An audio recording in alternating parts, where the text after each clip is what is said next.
ओम नमो भगवते वासुदेवाय नमः। स्वागत है आप सभी का मेरे भक्ति भावना यूट्यूब चैनल पर। दोस्तों, आज मैं आपको चंद्र ग्रहण के बारे में जानकारी दूंगा, साथ ही कुछ उपाय भी बताऊंगा। जो उपाय आपको करने हैं, इन उपायों को करने से आपकी मनोकामना पूरी होगी। शरद पूर्णमासी है। शरद पूर्णमासी के दिन अगर आप ये उपाय करते हैं तो आपकी प्रत्येक मनोकामना पूरी होगी। जो भी आप इच्छा बोलोगे वह इच्छा आपकी तुरंत पूरी होगी, बहुत जल्दी पूरी हो जाएगी। क्योंकि शरद पूर्णमासी का जो दिन होता है ये बहुत बड़ा दिन कहा गया है। अगर इस दिन व्यक्ति उपाय करते हैं तो लाभ बहुत ज़्यादा मिलते हैं। देखो, सबसे पहले आपको ध्यान दे लेना है। कुछ उपाय मैं आपको ग्रहण के पहले के बताऊंगा और कुछ उपाय आपको ग्रहण के समय करने हैं। कुछ उपाय आपको ग्रहण के समय करने हैं जिससे आपकी मनोकामना पूरी होगी। सबसे पहले मैं आपको ग्रहण के पहले के उपाय बताता हूं जो आपको ग्रहण के पहले करने हैं। सबसे पहले आपको ध्यान देना है कि शरद पूर्णमासी से आपको नियम बना लेना है। शरद पूर्णमासी से आप प्रारंभ कर लीजिए। कुछ नियम हैं जो कि आपको कुछ दिन तक रेगुलर करने हैं, या फिर आप पूरे कार्तिक के महीने भी कर सकते हैं। तुलसी माता के सामने दीपक जलाना प्रारंभ कर दीजिए। महिलाओं को तुलसी माता के सामने प्रतिदिन दीपक जलाना है, ये नियम बना लीजिए। और शरद पूर्णमासी से ही बना लीजिए। शरद पूर्णमासी से प्रतिदिन पूरे कार्तिक के महीने अपनी इच्छा बोल करके तुलसी माता के सामने दीपक जलाना प्रारंभ कर देना है।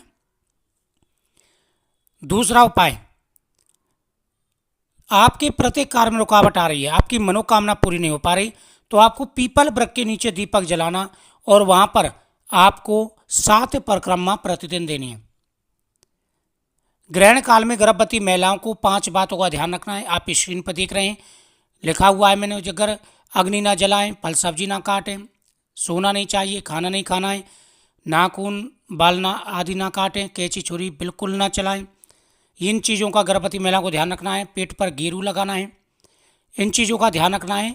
ग्रहण रात को पड़ेगा और उसके सूतक 4 बजे से शुरू हो जाएंगे, तो 4 बजे से आपको विशेष रूप ध्यान रखना है। लेकिन ज़्यादा ध्यान कब रखना है? 1 बजे से लेकर के और 2:30 बजे के बीच में ये ग्रहण का पूर्ण काल रहेगा, जो कि पूर्ण रूप से ग्रहण रहेगा। तो इस समय पर बहुत ज़्यादा ध्यान रखना है। भगवान का नाम उच्चारण करते रहें। बाकी वीडियो में कई डाल चुका हूँ, आपको पता ही होगा, लेकिन मैं आपको उपाय बता रहा हूँ। उपाय आपको करने साथ ही भाग्यशाली राशियों की जानकारी दूंगा। तो आपको ये उपाय करने हैं दीपदान के। प्रतिदिन आपको पीपल वृक्ष के नीचे और तुलसी माता के सामने दीपक जलाना प्रारंभ कर दीजिए। चाहे पुत्र की इच्छा है, धन की इच्छा है, नौकरी की है, व्यापार की, प्रत्येक मनोकामना आपकी पूरी होगी। ग्रहण के दिन, ग्रहण काल में आपको 2 लौंग ले लेनी है। लौंग साबुत ले लें और आपको क्या करना है, 2 लौंग के साथ साथ में एक फिटकरी का टुकड़ा आपको ले लेना है। 2 ही लाल मिर्च आपको ले लेनी है। तीनों चीज़ें ले लेनी है। गाय के गोबर का जो उपला होता है वो जला देना है घर के मेन दरवाजे पर, और वहाँ पर कपूर के द्वारा उसे जला दे पहले। फिर आप घर में आएँ और वो मुट्ठी में ले लें। अपने ऊपर 7 बार उसारना है। उसके बाद घर के जितने भी बंदे हैं सबके ऊपर से उसार दें उसे, और वो ले जा करके आपको उस धूनी में डाल देने, उसमें डाल देने। इससे क्या होगा कि मानो आपके ऊपर कोई अशुभ ग्रहण की दशा है, आपका काम अच्छा नहीं चल रहा है, मनोकामना पूरी नहीं हो पा रही है, पुत्र प्राप्ति के योग नहीं बन पा रहे, तो इससे नज़र दोष सारी खत्म हो जाएगी आपकी, और कोई ग्रह की स्थिति खराब है वो भी ठीक होगी। दूसरा उपाय, ये उपाय आपको करना है, कोई पैसे का ज़्यादा खर्च नहीं है, लेकिन बहुत ही आसान उपाय है और प्रभाव बहुत ज़्यादा दिखेगा इसका आपको। दूसरा आपको क्या करना है, रात के समय शरद पूर्णमासी की रात को खीर का प्रसाद रखा जाता है, तो आपको 11 बजे से लेकर के और 12 बजे के बीच में आपको खीर का प्रसाद रख देना है।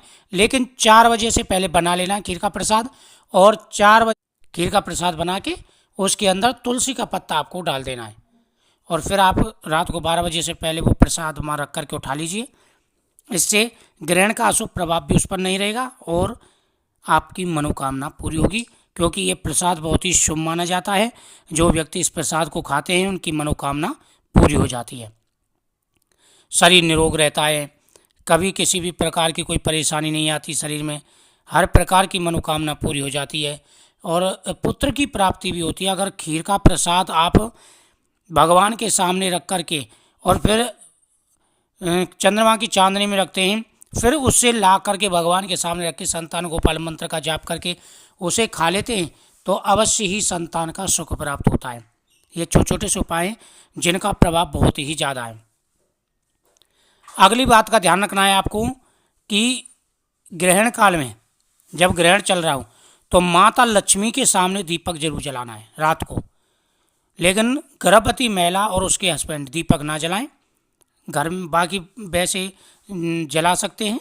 दीपक जला के उसमें 2 लौंग जरूर डाल दें। इससे माता लक्ष्मी की कृपा होगी और आपकी हर मनोकामना पूरी होगी। व्यापार अच्छा नहीं चल रहा है या किसी भी प्रकार की कोई परेशानी है तो सारी परेशानी आपकी दूर होंगी और आपकी इच्छा पूरी होगी। ये उपाय आपको जरूर करना है। ये उपाय बहुत ही ज़्यादा अच्छा है और इसको करने से आपको लाभ मिलेगा, आपकी मनोकामना पूरी होगी। अगली उपाय की हम बात करते हैं तो आपको क्या करना है, ग्रहण के बाद जब ग्रहण समाप्त हो जाएगा उसके अगले दिन आपको दान पुण्य करना है। दान पुण्य का बड़ा महत्व है क्योंकि ग्रहण के बाद अगर दान पुण्य करते तो इससे पितृ भी प्रसन्न होते हैं और हमारे ऊपर जो भी अशुभ दोष होते हैं, अशुभ ग्रहण की दृष्टि होती है, वो दूर हो जाती है। अब बात करते हैं राशियों की।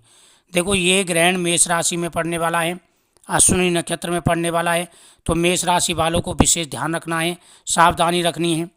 अगले वाहन आदि ना चलाएं, विशेष रूप से ध्यान रखें, किसी को पैसा वगैरह ना दें, स्वास्थ्य का ध्यान रखें। कई प्रकार के कार्यों में आपको में अड़चनें आ सकती है, इस बात का विशेष रूप से आपको ध्यान रखना है।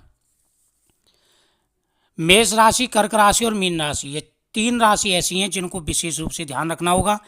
बाकी राशियां शुभ हैं, बाकी राशियां ठीक हैं, कोई ज़्यादा परेशानी वाली बात नहीं है, लेकिन ये राशियां हैं जो 3 राशियां, इनको ध्यान रखना होगा। बाकी वृषभ राशि, मिथुन राशि, सिंह राशि, कन्या राशि, तुला राशि, वृश्चिक राशि, धनु राशि, मकर राशि और कुंभ राशि, ये राशियां हैं जो बेहद ही भाग्यशाली रहने वाली। इनमें से 5 राशि के लिए तो ये ग्रहण वरदान स्वरूप रहने वाला है। ये उपाय आपको करने हैं जो मैंने आपको बताए हैं, और साथ ही गर्भवती महिलाओं को अग्नि वगैरह जलानी है, पेट पर गेरू जरूर लगाना है, मंत्रों का जाप करते रहें।